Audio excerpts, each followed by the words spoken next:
क्या आप जानते हैं कि बेकार कुछ भी नहीं होता जब तक हम उसको बेकार ना समझें। तो आज मैं आपको दिखाने वाली हूँ किस तरह से पुरानी जीन्स के साथ हम ऑर्गेनाइज़र बना के ना सिर्फ अपने कपड़ों को ऑर्गेनाइज कर सकते हैं बल्कि घर की बहुत सारी चीज़ों को ऑर्गेनाइज करके रख सकते हैं। तो चलिए वीडियो को स्टार्ट करते हैं। तो यहाँ पर मेरे पास एक जीन्स है जो टीन एजिंग में जो बच्चे होते हैं ना उससे भी छोटी साइज़ की है, क्योंकि ये मेरे बेटे की है और अब ये थोड़ा बड़ा हो गया है तो ये बिल्कुल छोटी हो चुकी थी और बिल्कुल इसका डिज़ाइन भी पुराना था। तो बस आज मुझे इसको कट करना था। तो यहाँ पर आप देख सकते हैं जितनी इसकी लेग्स है ना वहाँ पर मैं इसको कट कर दूंगी। डिटेल के साथ हर चीज़ आज मैं आपके साथ शेयर करूंगी और ये भी बताऊंगी कि इस गर्मी में किस तरह से आप अपने कपड़ों को आयरन कर सकते हैं। एक साथ बहुत सारे कपड़े आप आयरन करके रख सकते हैं। तो यहाँ पर इसकी जो ये दोनों लेग्स है ना उनको मैंने कर दिया है कट और बस यहाँ पर आप देख सकते हैं जितने भी इसके तिरछे एरियाज है ना उन सबको मैं कट कर दूंगी। और डबल जो कपड़ा होता है ना उसमें ठीक से ये कैंची नहीं काम करती है, तो बस सिंगल सिंगल ही मैंने इसको कट किया है। और उसके बाद एक ले लिया था मैंने स्केल और उसके बाद इसके ऊपर मैंने रेक्टेंगल शेप ड्रॉ की है। और इसकी कोई भी लेंथ और विड्थ एग्जैक्ट नहीं होगी, जितनी बड़ी आपकी जीन्स है ना उसके अकॉर्डिंग आप इसको बना सकते हैं। ऐसा नहीं है कि आपको इंच टेप लेने की ज़रूरत पड़ेगी, जितनी मैं आपको मेजरमेंट्स बताऊं वही आपको रखनी पड़ेंगी। जितनी बड़ी साइज़ है ना आप उसके अकॉर्डिंग ये ऑर्गेनाइज़र बना सकते हैं। मुझे भी इस टाइम पे बड़ी स्केल मिल नहीं रही थी, तो यहाँ पर ये एक प्लास्टिक की पट्टी मेरे हाथ लग गई, तो इसी के साथ देखें मैंने ये लाइंस ड्रॉ कर दी हैं। और अब मैं यहाँ पर मैं इसको कट करूँगी और नीचे जो फोल्डेड एरिया है उसको भी मैं कट करके सेपरेट कर लूँगी। और यहाँ पर देखें घर पे ना बहुत सारे काम चलते रहते हैं, ऐसा बिल्कुल भी नहीं होता कि मैं हर वक्त अपने वीडियोज़ में लगी रहूँ। और जब भी मैं अपना वीडियो शूट करती हूँ ना तो बच्चे है ना ऐसे चलते ही रहते हैं, क्योंकि पिक्चर परफेक्ट कुछ भी नहीं होता, घर है उसमें ये सारे काम होते रहते हैं। तो बस यहाँ पर आप देखें ये ना मैंने लाइंस वगैरह लगा के और उसके बाद मैं इसको कट कर दूंगी। दोनों जो पार्ट्स हैं ना उनको मैं इक्वल कट करके अलग कर दूंगी। जीन्स का कपड़ा ना बहुत अच्छा होता है, इसके साथ मैंने बहुत सारे ऑर्गेनाइजर पहले भी बनाए हुए हैं और अभी तक मैं यूज़ भी करती हूँ। जो हम मार्केट से लेते हैं ना दराज से, उससे तो ये कई गुना ज़्यादा अच्छे होते हैं। और बस थोड़ी सी दिक्कत ये आ जाती है कि इसके ऊपर सिलाई लगाना थोड़ा सा मुश्किल हो जाता है, लेकिन इतना भी मुश्किल नहीं होता। आज मैं आपको वो भी बताऊंगी। तो ये जो दोनों पीसेस थे ना इनके ऊपर आज तो मैंने ये चिप्स बुकरम लगाया है। और अगर ना भी लगाती ना तो भी कोई इतना मसला नहीं था, लेकिन मेरे पास ये था तो मैंने इसको स्टिक कर दिया है। इससे ना इसमें स्टिफनेस आ जाएगी और बिल्कुल जो मार्केट वाला लुक होता है ना ऑर्गेनाइजर्स का वो ही आ जाएगा। बिल्कुल ऐसा लगेगा कि कोई बास्केट हमने रखी हुई है। तो बस ये दोनों पीसेस थे ना इनके ऊपर ये चिप्स बुकरम मैंने कर दिया है स्टिक। और उसके बाद अब मैं इसको कट करूंगी। उससे पहले इसकी जो लाइनिंग का कपड़ा हमें चाहिए होगा ना वो भी मैं कट करके सेपरेट कर दूंगी। तो लाइनिंग का कपड़ा है ना मैंने पुरानी बेडशीट ली है और उसको मैं कट कर दूंगी। बिल्कुल इसकी जो लेंथ और विड्थ है ना ये जो पीस है ना इसके जितनी ही होगी। और कॉर्नर पे देखें मैंने बचत की है ना, क्योंकि इतना चिप्स कम था तो वैसे ही ये कॉर्नर कट हो जाएगा। अब इसकी जो 3 साइड्स है ना उसको मैं सिलाई लगा दूंगी। साथ साथ ये जो लाइनिंग का कपड़ा है ना उसकी तीनों साइड्स के ऊपर मैं सिलाई लगा दूंगी। एक साइड फिलहाल तो मैं ओपन छोड़ दूंगी। तो जीन्स अगर थोड़ी सी स्ट्रेचेबल होती है ना तो उसके ऊपर तो सिलाई लगाना बिल्कुल भी मसला नहीं होता। बहुत ज़्यादा मोटा जो कपड़ा होता है ना उस पर थोड़ी सी दिक्कत आती है, तो आप ना उसके ऊपर ये ट्राई कीजिएगा जो मशीन की नीडल होती है ना वो थोड़ी लंबी साइज़ की रख लीजिएगा। जैसे हम वैसे 16 यूज़ करती हूँ तो कभी कभी मुझे ऐसी दिक्कत आ जाती है तो 18 लगा के उसके बाद भी इसके ऊपर टांका लगा लेती हूँ। वैसे तो मैं 16 से लगा लेती हूँ, क्योंकि यहाँ पर ये जो जीन्स है ना ये स्ट्रेचेबल मटेरियल है इसका, तो इसके ऊपर बहुत आसानी से सिलाई लग चुकी थी। तो दोनों साइड से पहले मैंने यहाँ पर सिलाई लगाई, साथ में ये जो लाइनिंग के लिए कपड़ा यूज़ करूँगी उसके ऊपर भी मैंने सिलाई लगा दी है। और अब इसके जो कॉर्नर्स है ना उनको मैं कट करूँगी। मैंने 3x3 इंच के जितने ये बॉक्सेस बनाए हैं, आप ना बड़े भी बना सकते हैं, इससे कम भी बना सकते हैं। अगर आप थोड़े से बड़े बनाएंगे ना, तो इसकी जो बॉटम है ना, उसका थोड़ा सा एरिया ज़्यादा हो जाएगा और फिर इसकी लंबाई कम हो जाएगी। मैंने तो बस इतना ही बनाया है, और इससे अगर छोटे करते तो इसकी लंबाई थोड़ी सी ज़्यादा हो जाती, बॉटम है ना इसकी थोड़ी सी कम हो जाती। तो देखें, एक बॉक्स को मैंने कर दिया है कट, और उसके बाद उसी बॉक्स को उठा के दूसरे कॉर्नर के ऊपर रख के इस तरह से मैंने कर दी है कटिंग। और यहाँ पर आप देखें, जो चिप्स बुकरम था ना, जो एक कॉर्नर से थोड़ा सा कम था, वो भी कटिंग में चला गया है। और इस तरह से बस हम अपने काम है ना वो करते रहते हैं। थोड़ा सा अपना दिमाग लगाना होता है और काम करने की हमारी नीयत भी होनी चाहिए। और उसके बाद यही जो कॉर्नर्स हमने उस फैब्रिक के साथ कट किए थे ना, वो ही लाइनिंग के ऊपर रख दिए थे, और इसको भी मैं कट कर दूंगी। और उसके बाद यहाँ पर पाइपिंग वगैरह करने की कोई ज़रूरत ही नहीं पड़ेगी, सिंगल सिलाई लगा के आपको यहाँ पर सिलाई लगा देनी होगी। एक तो ये जीन्स का फैब्रिक होता है ना, इसका धागे वगैरह बिल्कुल भी नहीं निकलते हैं, और दूसरा वैसे भी ये जो कॉर्नर्स है ना, ये अंदर की तरफ चले जाएंगे, बाहर दोनों साइड से बिल्कुल भी रफ एजेस नज़र नहीं आएंगी। और यहाँ पर ये दोनों कॉर्नर्स मैंने सिलाई लगा दिए, साथ साथ लाइनिंग के जो कॉर्नर्स थे ना, उनको भी मैंने इस तरह से मिला के सिलाई लगा दी थी। और मैं यहाँ पर सिलाई लगा रही हूँ, तब तक आप ना वीडियो को लाइक कर लीजिए, क्योंकि बाद में आप लाइक करना बिल्कुल भूल जाते हैं, और आपका एक लाइक है ना बहुत ज़्यादा मोटिवेट करता है हमें। साथ के साथ ना मैंने एक लंबा सा पीस लिया था, इसकी जो लेंथ है ना तकरीबन 14 इंच के जितनी थी, और विड्थ मेरे पास बिल्कुल कम थी, 2 इंच के जितनी भी नहीं थी। हैंडल्स मुझे बनाने थे, वैसे हैंडल्स लगाने की इतनी कोई ज़रूरत ही नहीं पड़ती, लेकिन फिर भी मैंने बना दिए थे। और बस इस तरह से फोल्ड करके 2 सिलाइयाँ लगा दी थी, और बस इस तरह से ये हैंडल्स भी रेडी हो गए हैं। वैसे मैंने 2 सिलाइयाँ भी नहीं लगाई, सिंगल सिलाई के साथ ही इनको मैंने रेडी कर दिए थे। और अब ये जो बॉक्स है ना, देखें कुछ इस तरह से रेडी हो गया है।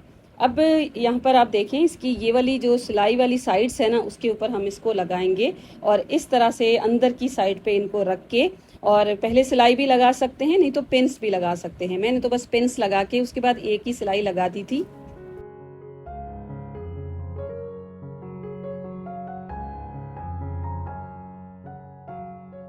तो पिन्स वगैरह लगाने के बाद अब ये जो बास्केट है ना, इसको मैं सीधा कर दूंगी, और जो लाइनिंग का फैब्रिक है ना, उसको उल्टा ही रहने देंगे जिस तरह से हमने सिलाई लगाई है। और ये जो बास्केट है ना, उसके अंदर कुछ इस तरह से हम रख के फिर अच्छी तरह से कॉर्नर्स को मिला के इसको सेट कर देंगे।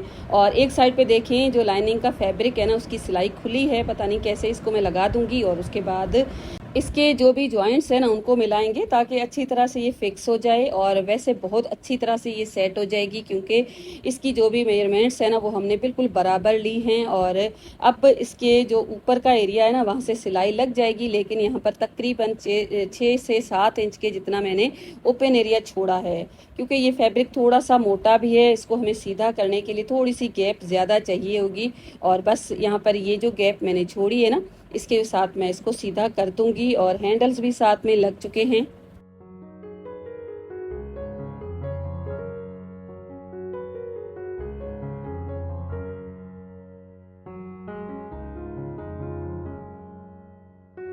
इसके टॉप पे एक टॉप पे स्टिच लगा देंगे ताकि इसका लुक भी अच्छा है। और बिल्कुल मैंने एज के ऊपर नहीं लगाया है, क्योंकि यहाँ पर डबल ट्रिपल सिलाई हो जाती है ना, तो सिलाई लगाना थोड़ा सा मुश्किल भी हो जाता है। तकरीबन ½ सेंटीमीटर के जितनी मैंने गैप छोड़ के, और उसके बाद सीधी सिलाई इसके ऊपर लगा दी है। इस तरह से ये हैंडल्स भी मजबूत हो जाएंगे, लुक वाइज भी ये बास्केट अच्छी लगेगी। अब आप इसको चेक कर सकते हैं कितनी अच्छी तरह से ये बन चुकी है। इसको बनाते हुए आपको बिल्कुल ही थोड़ा सा टाइम चाहिए होगा, ना ज़्यादा मेहनत है, कुछ भी नहीं करना। पुरानी जीन्स बहुत सारी हमारे घरों में पड़ी रहती हैं, वैसे ही हम दराज पे इतने महंगे महंगे ऑर्गेनाइज़र लेते रहते हैं ना, तो इससे अच्छा है कि इसको हम यूज़ करें। इसको आप एज अ लॉन्ड्री बैग की तरह यूज़ कर सकते हैं। वॉश होने के बाद जो कपड़े इधर उधर फैले होते हैं ना, जब तक हम उसको आयरन ना करें, वो भी आप इसमें रख सकते हैं। मैंने भी इसी स्पेशली इसको इसीलिए बनाया है। ये जो मेरे लॉन के कपड़े होते हैं ना, जो हर वीक धुलते हैं, और मुझे इनको आयरन करके ही रखना होता है, एज इट इज़ मैं इनको नहीं रखूँगी, क्योंकि फिर पूरा जो वार्डरोब है ना, उसको ये ख़राब कर देते हैं। तो इसमें मैं रख दूँगी, और जब आयरन हो जाएंगे ना, तो मैं इसको वार्डरोब के अंदर रखूँगी। तो बेस्ट आइडिया मुझे तो ये लगा है। इसमें बहुत सारी टी शर्ट्स, बहुत सारे कपड़े आप अपने अलमीरा में ऑर्गेनाइज करके भी रख सकते हैं। देखें जिस तरह से मैंने ये बच्चों के बुक्स भी रख के दिखाएं, और बुक का आप वज़न चेक कर सकते हैं, कितने बड़े बड़े ये बुक्स हैं। और जीन्स का जो मटेरियल होता है ना, काफ़ी अच्छा होता है। इसमें आप बहुत आसानी से ऑर्गेनाइज कर सकते हैं और रखे हुए भी अच्छे लगते हैं। और वैसे भी अब जो बच्चों का सेशन ऑफ होने वाला है, तो बुक्स बहुत सारी हमारे घरों में नई भी आती हैं, पुरानी भी होती हैं, तो आप इसमें ऑर्गेनाइज करके रख सकते हैं।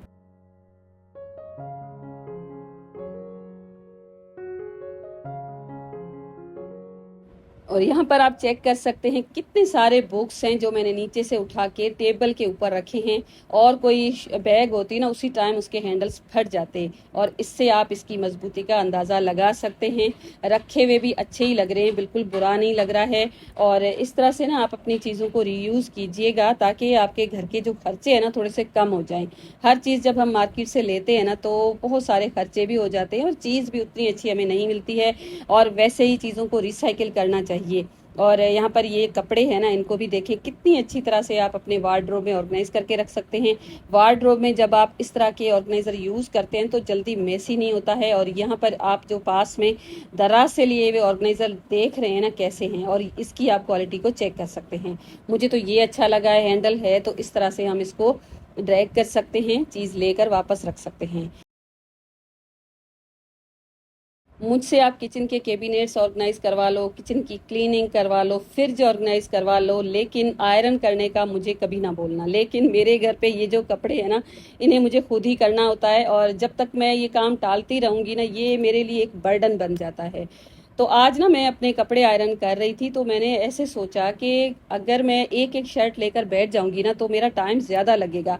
तो मैंने क्या किया कि ऐसे कपड़े हैं ना जो कलर नहीं छोड़ते हैं। वैसे तो कोई भी अच्छी लॉन का कपड़ा कलर नहीं छोड़ता है, तो इसके ऊपर हल्का सा स्प्रे करके उसके बाद ही आयरन करनी चाहिए, इससे आसानी से हो भी जाती है। तो मैंने ना जो मुझे दुपट्टा लॉन का आयरन करना होता है वो बिछा दिया, उसके ऊपर दूसरा सूट रख के इस तरह से मैंने आयरन करना स्टार्ट कर दी। तो जो मैंने दुपट्टा बिछाया था ना, उसके ऊपर तो तकरीबन 70% आयरन हो चुकी थी। तो इससे ये काम मेरा आसान हुआ। और ऐसा नहीं है कि ये फर्स्ट टाइम मैं ट्राई कर रही हूँ। घर की जो बेडशीट्स होती है ना, वो भी मैं इस तरह से बिछा के उसके बाद आयरन करती हूँ। लेकिन दुपट्टे कपड़े वगैरह ना आजकल मैं ऐसे ही करने लगी हूँ। अब ये शर्ट है ना, इसके ऊपर कुछ भी बटन्स वगैरह नहीं लगे, बिल्कुल सिंपल सी स्ट्रेट एक शर्ट है। इसको भी मैंने इस तरह से लगा के इसके ऊपर दूसरी मैं शर्ट रख के इस्त्री कर दूंगी। तो इस तरह से ये जो शर्ट है ना, इसका काम काफ़ी सारा आसान हो जाएगा। तो इस तरह से ना चीज़ें मेरी काफ़ी आसान हो जाती हैं, और मैं अपने घर के कामों को आसान बनाने के लिए नए नए आइडियाज़ है ना वो ढूंढती रहती हूँ, ट्राई करती रहती हूँ। इससे ना मेरे काम आसान हो जाते हैं। और इसी तरह से मुझे मैनेज करने होते हैं काम, क्योंकि मुझे ना बहुत सारे काम एक साथ करने होते हैं। ऐसा होता ना कि मैं घर पे बैठ के पूरा दिन मुझे बस आयरन करनी है, तो मैं आराम से इसको बैठ के आयरन कर देती। लेकिन एक टाइम में मुझे ये पूरे कंप्लीट करना होता है अपना काम। तो आप ना इसको ज़रूर ट्राई कीजिएगा, आपको बड़ा मज़ा आएगा, और आपके कपड़े हैं ना बहुत जल्दी आयरन हो जाएंगे। और वैसे भी ये जो लॉन के कपड़े होते हैं ना, इसको आपको बहुत ज़्यादा आयरन करने की ज़रूरत ही नहीं पड़ती। हल्की फुल्की अगर आप करके इसको अच्छी तरह से लटका देंगे ना, तो आपके कपड़े रिंकल फ्री रहते हैं। मैं भी ऐसे ही करती हूँ। ऐसा नहीं है कि हर वक्त मैं इसको अच्छी तरह से, जिस तरह से कॉटन के जो जेंट्स के कपड़े होते हैं ना उस तरह से इस्त्री करूँ, ऐसा तो नहीं करती। बस इतना कि जो ज़ाहिरी सिलवटें होती हैं उन सबको मैं निकाल देती हूँ। अगर आपको कपड़ों को आयरन करने की ज़रूरत नहीं पड़ती ना, तो आप इस तरह से इनको समेट के एक से दो सूट साथ करके उसके बाद हैंग कर देंगे ना, तो भी ये कपड़े रिंकल फ्री रहते हैं। अगर हम इसको बिल्कुल ही तोड़ मरोड़ के अलमीरा में रखते हैं ना, तो ख़राब हो जाते हैं। इस तरह से ना काम चल जाता है, क्योंकि इतनी जो शदीद गर्मी है ना, इसमें इस तरह के काम बड़ा तंग करते हैं। मुझे तो बड़ा तंग करते हैं। आप मुझे बताइएगा कि आपके काम आजकल कैसे चल रहे हैं, इतनी गर्मी में किस तरह से आपके काम मैनेज हो रहे हैं। तो वीडियो थोड़ी सी लंबी तो हो गई है, लेकिन यहाँ पर एक सूट ऑर्डर किया था अनिलाज से, और ये ज़ारा शाहजहान का है और ऑल ओवर प्रिंट है। और बस मैंने सोचा आपके साथ मैं शेयर करूँ, हो सकता है आपके लिए भी ये यूज़फुल रहे वीडियो। और ये जो सूट है ना, मुझे 2700 में पड़ा है, और 2 पीस है। और इसका जो फैब्रिक है ना, आउट क्लास है। और उसके साथ साथ इतनी कोई फैब्रिक की क्वांटिटी है, अर्ज भी बड़ा है। अगर आप इसको अपने घर पे स्टिच करें ना तो एक सूट का ये कपड़ा है, आप एक सूट फुल इससे बना के उसके साथ एक शर्ट एक्स्ट्रा बना सकते हैं। और मैं भी ऐसे ही करने वाली हूँ, देखती हूँ क्या होता है आगे। लास्ट टाइम जो एक फ्लोरल प्रिंट का सूट ऑर्डर किया था नीलास से, वो आपने बहुत ज़्यादा पसंद किया था। बहुत सारी सिस्टर्स ने उसकी लिंक भी मांगी थी, इसकी भी कहेंगे तो आपको मैं दे दूंगी। मटेरियल बहुत अच्छा है, अर्ज भी बहुत बड़ा है इस कपड़े का। और वो जो कपड़ा था ना उसका भी ऐसा ही था, बहुत ज़्यादा कपड़ा होता है नीलास से। और मुझे तो ये ब्रांड बहुत ज़्यादा पसंद है। इसके साथ साथ दो और सूट थे लॉन के, बिल्कुल सिंपल सी प्रिंटेड जो लॉन होती है ना आजकल के मौसम में चलती है। थोड़ा सा आप उसको हल्का फुल्का सा डिज़ाइन देकर सिलवाएंगे ना तो सूट बड़े अच्छे लगते हैं। थोड़ा सा भी अगर काम होता है ना तो मुझे बड़ी उलझन होती है, क्योंकि गवर्नमेंट स्कूल में आपको पता है क्या फैसिलिटीज़ होती हैं। बहुत ज़्यादा गर्मी होती है और एक तो लोड शेडिंग के भी इश्यूज होते हैं ना। तो मैंने इसी तरह के कुछ प्रिंट्स लिए हैं और दो मैंने लाइमलाइट से लिए हैं, वो भी आपके साथ शेयर करती हूँ। और इन दोनों बल्कि तीनों सूट्स के ऊपर कोई भी काम वगैरह नहीं है, तो बस आपको दिखाने थे। और एक तो ब्लू सूट मैंने सिल भी दिया है, उसकी भी लास्ट में थोड़ी सी डिज़ाइन शेयर कर दूंगी, नेक्स्ट वीडियो में कंप्लीट आपके साथ शेयर करूंगी। तो ये लाइमलाइट की शर्ट है और इसके साथ ट्राउज़र है, दुपट्टा भी है और बहुत अच्छा मुझे इसका डिज़ाइन लगा था। फ्लोरल सा प्रिंट है, आजकल इसी तरह की अच्छी लगती हैं। और ये नेवी ब्लू कलर है और मेरे पास बहुत सारे नेवी ब्लू कलर होते हैं। तो दूसरा भी लाइमलाइट से ही मैं लाई थी और इसके भी कुछ इसी तरह का डिज़ाइन है, थोड़ा सा ग्रीन टाइप कुछ कलर है, तो मुझे तो अच्छा ही लगा है। और साथ साथ बॉर्डर्स बहुत सारे दिए हुए हैं। और ये दो सूट्स है ना, इनको तो मैं सिलवाऊंगी। और ब्लू सूट मैंने खुद ही स्टिच कर दिया है। और ये ब्लू सूट है ना मैंने खुद स्टिच कर दिया है, क्योंकि इसका डिज़ाइन ही ऐसा था, मुझे लगा कि दर्जी है ना इतना अच्छा मुझे बना के नहीं देगा। तो बटन्स वगैरह मैंने सारे खुद बनाए हैं, आपके साथ ज़रूर शेयर करूंगी नेक्स्ट किसी वीडियो में। और अब यहाँ पर ये देखें, तो ये जो कपड़े हैं ना, कुछ दुपट्टे हैं जो अभी पीको होने के लिए जाएंगे, साथ साथ कुछ कपड़े हैं जो अभी मैं लेकर आई। तो इनको देखें, हम बीच में रख देते हैं, तो इस तरह की कोई बास्केट होती है, कोई ऑर्गेनाइजर होता है ना, तो उसमें डाल के हम एक जगह पे रख सकते हैं। और जब भी हमें ज़रूरत पड़ेगी और जब भी हमें सिलवाने होंगे ना, तो यहीं से उठा के हम दे सकते हैं। तो आई होप आज का वीडियो और आइडियाज़ आपको पसंद आए होंगे। और वीडियो अगर आपको पसंद आया है तो वीडियो को लाइक ज़रूर कीजिएगा, ये मेरी आपसे रिक्वेस्ट है। साथ साथ चैनल को भी सब्सक्राइब कर लीजिएगा और कमेंट में ये ज़रूर बताइएगा कि आपको आज की वीडियो कैसी लगी और आपने मेरी वीडियो कहाँ से देखी। Thank you and bye bye.